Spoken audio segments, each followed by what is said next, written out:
If you like Italian, and who doesn't, you'll like Nico Taverna in Windsor, Ontario. The Friday night dinner rush is just getting started.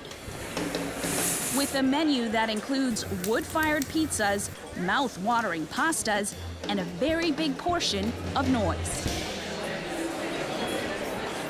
The kind that makes you have to shout, lip read, or just nod along and pretend you can hear your friends.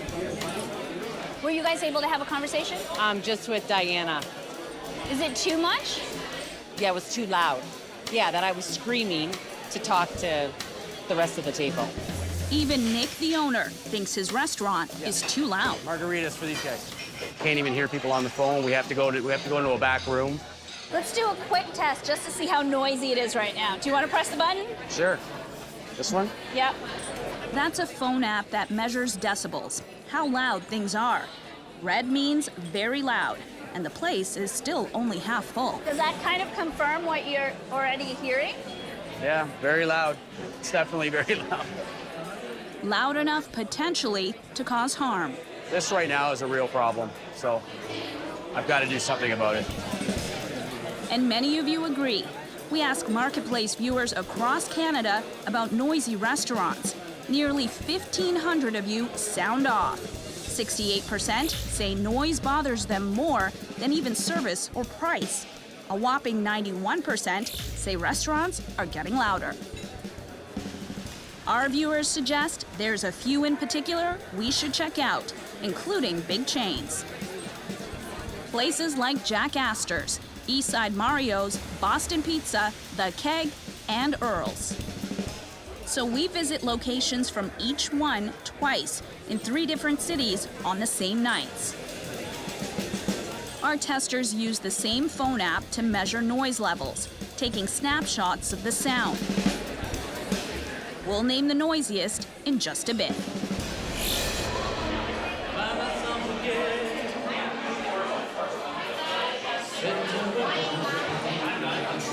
Back at Nico's, a keyboard player has joined the fray. As more people arrive, and together, they're putting the din in dinner. It's 8 o'clock and the owner tells us this is peak time. We just saw a huge party go in. Let's see how loud it is right now. So out here. Now let's go inside.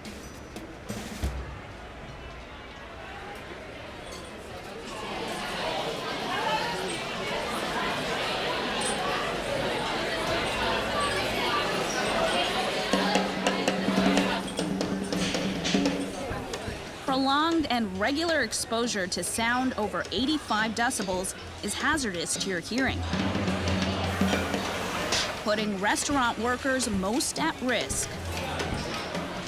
Fast pace, and as you could guess, it's pretty loud.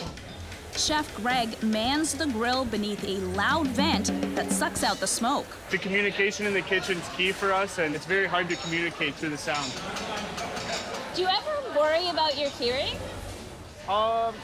I know, for instance, my father works in a factory, and they're supposed to get their hearing checked yearly. One day I will get them checked, and yeah, it is a big worry for me. Imagine if you already have hearing loss.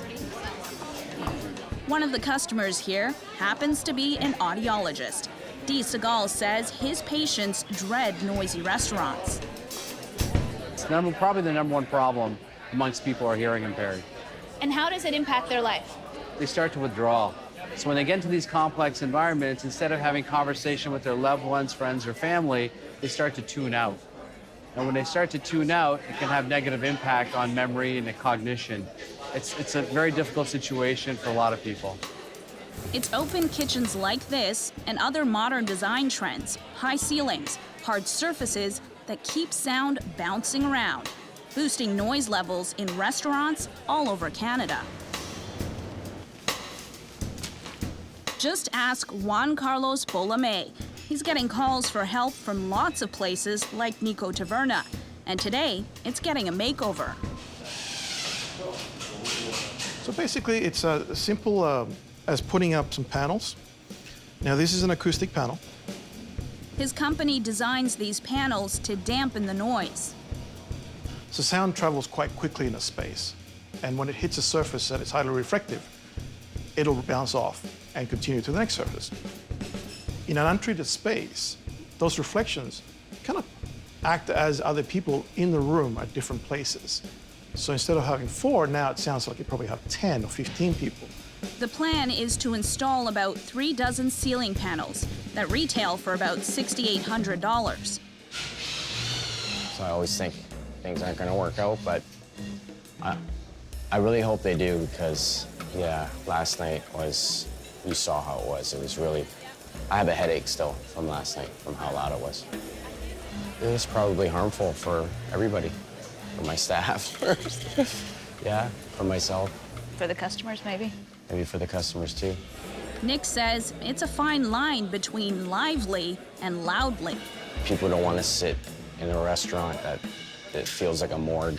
You know, they don't want it to be too quiet, but you can't. There's a line you cross, and we were crossing it quite often.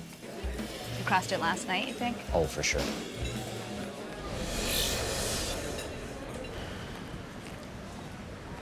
So what are the consequences of crossing that line? Some have compared the dangers of secondhand noise to secondhand smoke. So I'm spending the next 24 hours tracking exactly how much noise I'm exposed to. Using this little device known as a dosimeter. It continuously measures the noise around me and will come up with the average dose I receive in a day. Picking up a coffee on the way to work, passing the endless construction that is Toronto. Science says my daily average exposure should be below 70 decibels. To help avoid problems like hearing loss and hypertension. It's a relatively quiet day at the office. As we begin to assemble this story, we ask Marketplace viewers across Canada about noisy restaurants. But when lunch hour rolls around, the food court ups my average reading by quite a bit. There's a few more decibel spikes through the afternoon, while in the edit suite, The Friday night dinner rush is just getting started. and then things really pick up during the after-work rush hour. On the subway and the street. And when shopping, I catch up with a colleague for Friday night dinner and a big helping of decibels.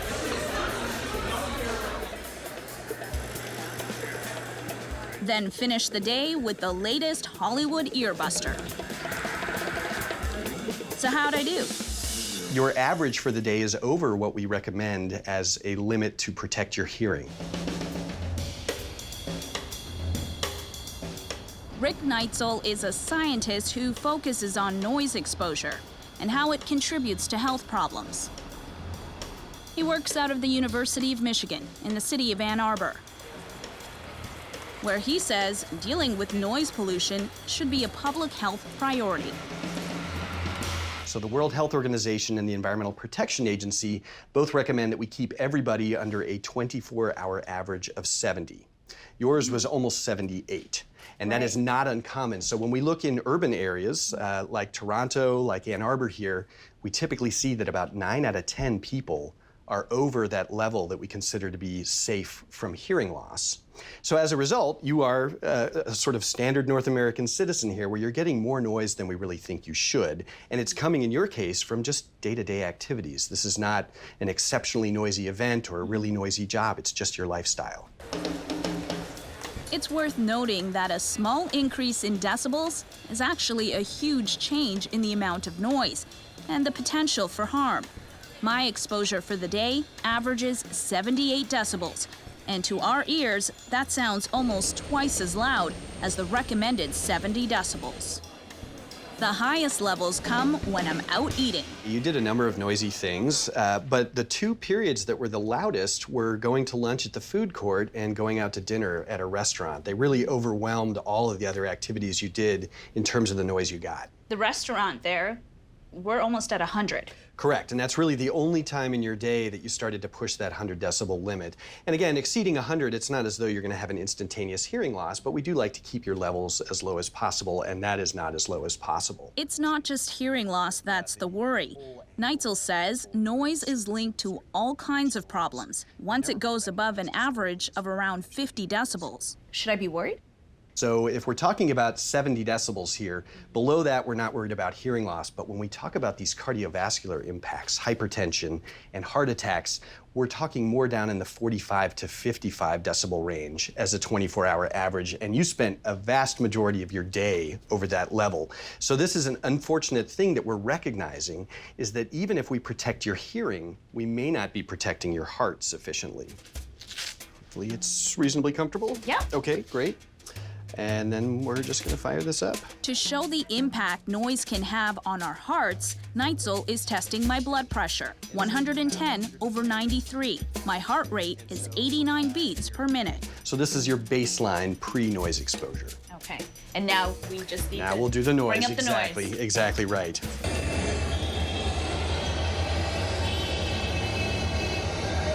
Now he blasts an audio track of big city sounds at a level of 90 decibels. And after 30 seconds, takes another reading. So here your blood pressure has now increased to 120/95, and your pulse has gone up from 89 to 96. Wow. So you've had a reaction to that very brief stimulus or sound that you were exposed to. We're not necessarily concerned about a very short change. From a human health perspective, if this is happening hours a day, though, that starts to become much more concerning. But I knew that was coming, so why couldn't I control it? So your cognitive and your central nervous system simply cannot screen out noise to some degree, but your heart rate and your blood pressure are always going to respond. That's simply out of your control. Over time, he says, that could mean an increased risk of heart attack or stroke. Jeez. Okay. I did not expect, I have to tell you, I didn't expect the levels to change. I didn't either, actually. I'm not by that much. So that's frankly somewhat shocking. This is your marketplace. We're putting our ear to the ground in noisy restaurants, like Nico Taverna in Windsor, Ontario. Last time we're here, owner Nick Politi is complaining about his own restaurant. Just the sound bouncing off of everything. Hearing people's voices just cutting through, and it's like a real annoying loudness. Decibel readings confirm the racket.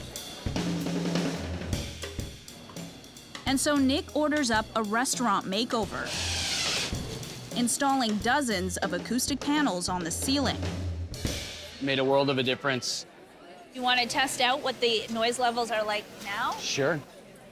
So remember last time when it was busy, we were hitting the mid-80s.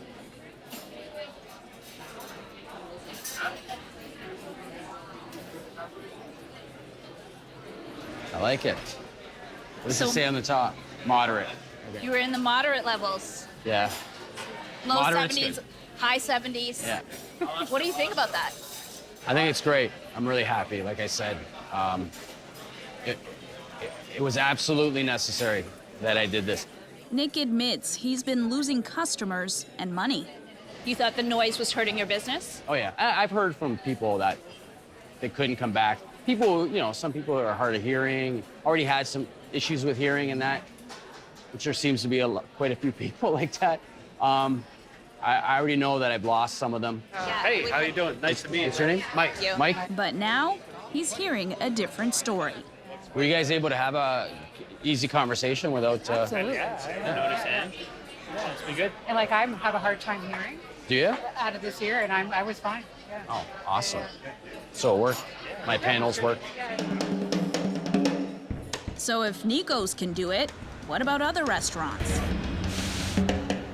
like the ones you tell us about. Nearly 1,500 Marketplace viewers give us feedback on noisy places they've been. And the one that comes up the most is Earl's.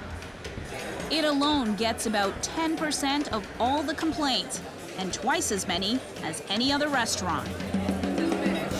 When we check, all the big chains have fairly similar noise levels, often loud, but not hazardous in the short term. And Earl's is loudest. We share our findings with Earl's, and they say they appreciate the feedback, but won't come on camera to talk. They tell us they do use sound-absorbing materials and play softer music in their dining rooms.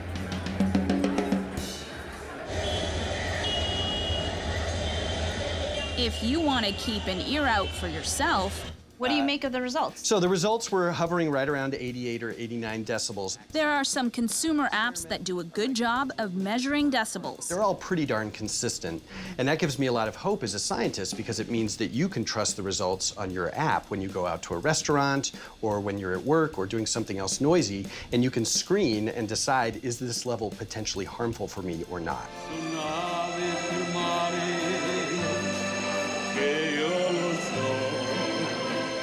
Or just look for places that are trying to turn up the quiet.